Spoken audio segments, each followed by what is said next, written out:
So I told you about that extraordinary performance by the South African rand. Let's go to London to understand some of the factors driving it. Lukman Otunuga is research analyst at FXTM. He's joining us via Skype.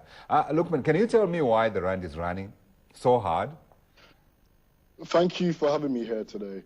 So if we were to compare emerging market currencies to an apple tree, we could say that the South African rand is one of the most juiciest apples today. The rand's appreciation is very interesting considering how earlier today we didn't get the best of economic reports from South Africa.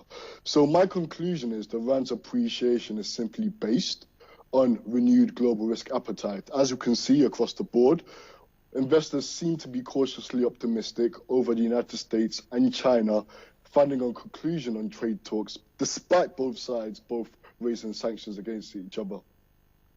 And in terms of sustainability, therefore, are we tying our fortunes to what Trump tweets next? The South African rand is heavily influenced by US-China trade developments.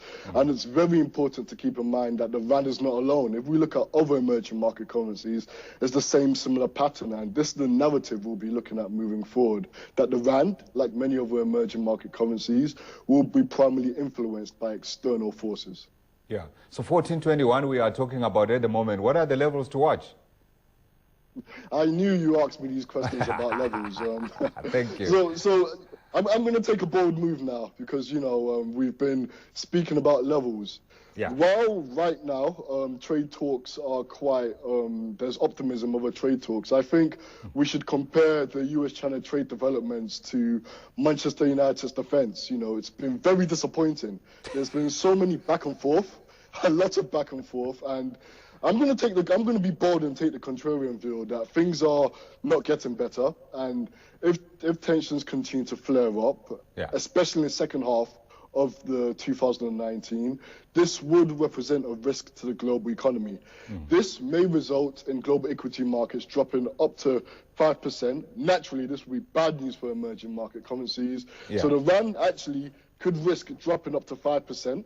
In 2019, should trade talks fall apart. Yeah, but we know, of course, that Donald Trump is running for re-election next year, and therefore, as the year progresses, he will increasingly try and manipulate markets, and I'm using that word advisably. I mean, what this guy has been doing, all of us have been watching this, there's no precedent. So we know he's going to tweak things so that by the end of the year, one, there is no trade war, and two, he likely would have bombed whoever he wants to bomb, and there will be peace around the world. No? Logic states this, but look, lessons of the past have shown us that, especially when we're dealing with the Trump administration, you should always expect the unexpected. And I think this should be the strategy moving forward as 2019 proceeds. Yeah, but Lukman, are you not ignoring an important factor here as well? Last week, South Africans went to the polls and they said to the African National Congress, we don't like some of the things that you are doing, but we like the men that you have at the helm. So we're going to give you another chance. Some people have been suggesting that some of the momentum we've been seeing and the resilience, in fact, that we're seeing in the rand is as a result of that victory by Mr. Ramaphosa. Has that any bearing, do you think?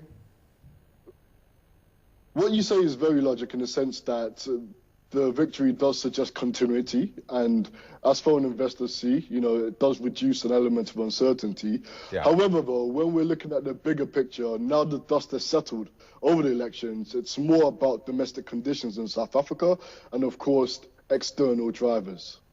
So does this change your outlook for the rest of the year for the South African rand?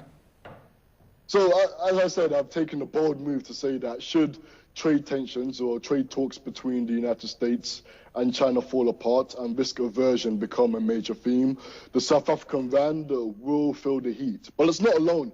Other emerging market currencies will also be in a fray. Yeah. What about next week? Is it next week that we're expecting GDP numbers? Yes, next week when the GDP numbers for South Africa come through. Don't you think potentially that we could have, is that actually earlier, later this week? Yeah.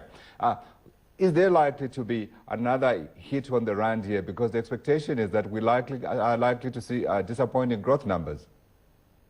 Well, the GDP report will be very important considering what's been happening. And this is why I said that the long-term outlook for the rand will depend on external drivers.